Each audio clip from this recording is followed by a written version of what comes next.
आप सभी सुनने वाले श्रोताओं का, सज्जनों का मैं नमन करता हूँ, प्रणाम करता हूँ।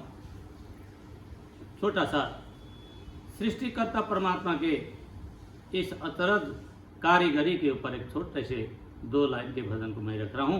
भजन एक माध्यम है, आपके छोटा सा मनोरंजन हो जाए और इसी के विषय में अनेक चीज़ें भी हम थोड़ी सी रखेंगे।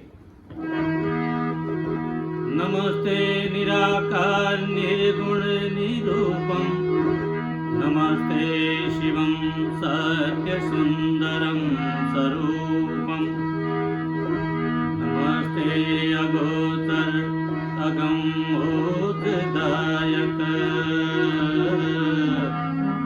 नमस्ते विभो विश्वव्यापी विधाता, नमस्ते सदा सच्चिदानंद स्वामी, नमस्ते नियंता भवानी नमामि।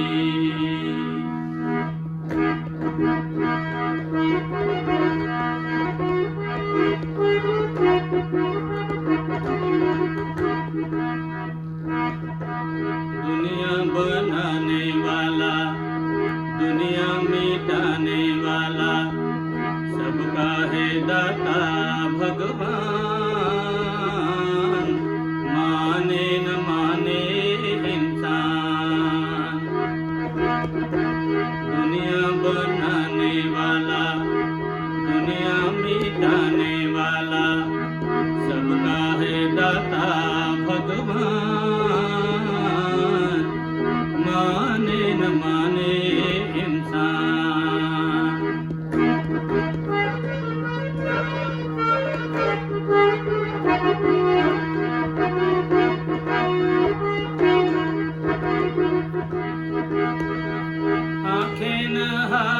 उसके न कोई आकार देखो, आंखें न हाथ उसके न कोई आकार देखो, न ही औजार कोई न कोई आधार देखो, न कोई औजार कोई न कोई आधार देखो, फिर भी ये सुंदर रचना अद्भुत संसार देखो, फिर भी ये सुंदर रचना अद्भुत संसार देखो।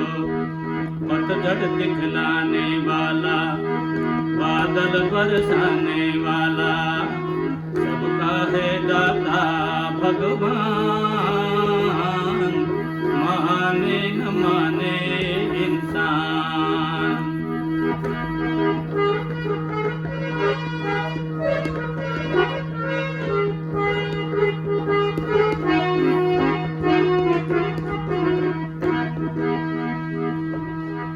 चलती न रिश्वत खोरी उसके दरबार कोई, चलती न रिश्वत खोरी उसके दरबार कोई, अपना बेगाना उसका न रिश्तेदार कोई, अपना बेगाना उसका न रिश्तेदार कोई, सुनता है वो तो सबके कर ले पुकार कोई, सुनता है वो तो सबकी कर ले पुकार कोई, सज्जन हंसाने वाला, दुर्गंध लाने वाला, सबका है दाता भगवान,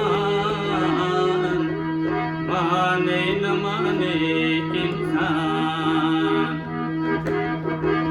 दुनिया बनाने वाला, दुनिया मिटाने वाला, सबका है दाता भगवान,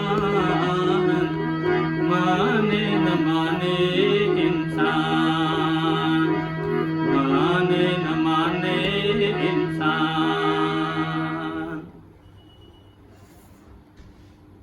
बहुत ही सार गर्भित भजन हमारे किसी कवि ने ये पंक्तियों को लिखा कि हम माने न माने, उसका कार्य चलता ही रहता है। हम अपनी तरफ से कोई चीज रोक नहीं सकते किसी चीज़ का हम ठहराव नहीं कर सकते। तो बंधुओं, इस भजन में एक पंक्ति पर मैं थोड़ा गौर करके कुछ कहना चाहता हूँ। वैसे तो सारे महत्वपूर्ण इसमें बातें हैं, पर एक दो बातें जो होती है बड़ी अंदर से हमें जगा देती है, वो वाक्य पर फिर मन टिकता है और मन के अंदर एक अपने आप में पूछताछ शुरू हो जाती है। हम जानने की कोशिश भी करने शुरू करते हैं। तभी कहते हैं कि सृष्टि रचने वाले उस परमात्मा, परम पुरुष परमात्मा के होने का एक तो हमारे अंदर अटल एक विश्वास जग जाता है कि आखिरकार ये चलायमान ये संसार कौन चलाता है और सभी काम समय में होते हैं और हम कोई चीज इसको बना बिगाड़ नहीं सकते। इसमें कोई भी हम मनुष्यों का अधिकार भी नहीं दिखता। हम सारी चीजें उसकी दी हुई चीज का उपयोग करते हैं, फिर भी हम ये मान के चलते जरूर हैं कि ये हमारा है। तो कहते हैं कि वो ईश्वर को विद्वानों ने, बड़े प्राचीन विद्वानों ने, मनीषियों ने बड़े प्रमाण के आधार पर कहा और आप सभी ये हमारे जैसे कईयों से सुनते भी हैं। मैं कोई नई चीज आपको बता भी नहीं रहा हूं कि ऐसी हो कि जो आपने कभी विचारा ना हो। विचार तो सबके अंदर आते ही हैं, हम जानते हुए भी उसको अनदेखा करते हैं, ये अलग बात हो जाती है। तो कहते हैं कि ईश्वर को हम जाने तो जाने, क्योंकि इंद्रियों का विषय नहीं है, ये वक्तव्य से, वाणी से उसको हम प्रकट नहीं कर सकते, हम आंखों से देख नहीं सकते। वो अंदर भी है, बाहर है। तदे जति तन्नय जति तद्दूरे तद्वंति के, वेद भगवान के कुछ वाक्यों में लिखा है कि वो परमात्मा इतना नजदीक है कि हम देख ही नहीं सकते, हम अपने आंखों को अपने आप देख नहीं सकते। तो कहते हैं कि इसी बीच मुझे एक वाक्य याद आ रहे है जो हमारे प्रश्नों का उत्तर भी मिल जाता है। वो छोटा सा वाक्य मैं आपको सुनी सुनाई चीजें, हो सकता है बहुत सारे लोग अध्ययनशील स्वाध्यायशील होते हैं, जो भी मेरी इन बातों को दूर दूर तक सुनते हैं आप लोग भक्तजन। तो एक बात यहाँ पर ये बड़ा सांदर्भिक भी होगा, क्योंकि जिसे हमें प्रश्नों का उत्तर भी मिलता हुआ अनुभव होता है। तो भगवान श्री कृष्ण ने अर्जुन के माध्यम से एक चीज जरूर बताया कि हम थोड़ा सा टीका लगा लिया, धर्म आभास जिसको कहते हैं ना कि धर्म भ्रांति, कि हमें ऐसा लगता है कि मैं धर्मात्मा हो गया, और थोड़ी सी चीज से हम विचलित हो जाते हैं। जब तक मन को एकाग्र करके हम संयमित नहीं बन जाते, हम अंदर से वो ज्ञान से नहीं जागते, तब तक हम इन चीजों को लगा के पहन करके हम कभी भी धर्मात्मा होते नहीं। धर्मात्मा कोई दिखाने की चीज ही नहीं होती। तभी कहा भगवान श्री कृष्ण ने कि चत्वारो भजन्ते सुकृतिनोर मम जना अर्जुन आर्त अर्थार्थी जिज्ञासु ज्ञानी तो भरतर्षभम। इतना बढ़िया चीजें हैं, हम उनका बारंबार नमन करते हैं जिन्होंने हमें ऐसे रास्तों का अवलंबन कराया कि जिसे हम समझें तो संसार में इससे बड़ी संपदा कुछ नहीं है। क्योंकि ये जो कुछ भी इकट्ठा हम कर लेते हैं ये तो आखिरी नाशवान है। इसका धन का भोग या तो भोग या दान या नाश।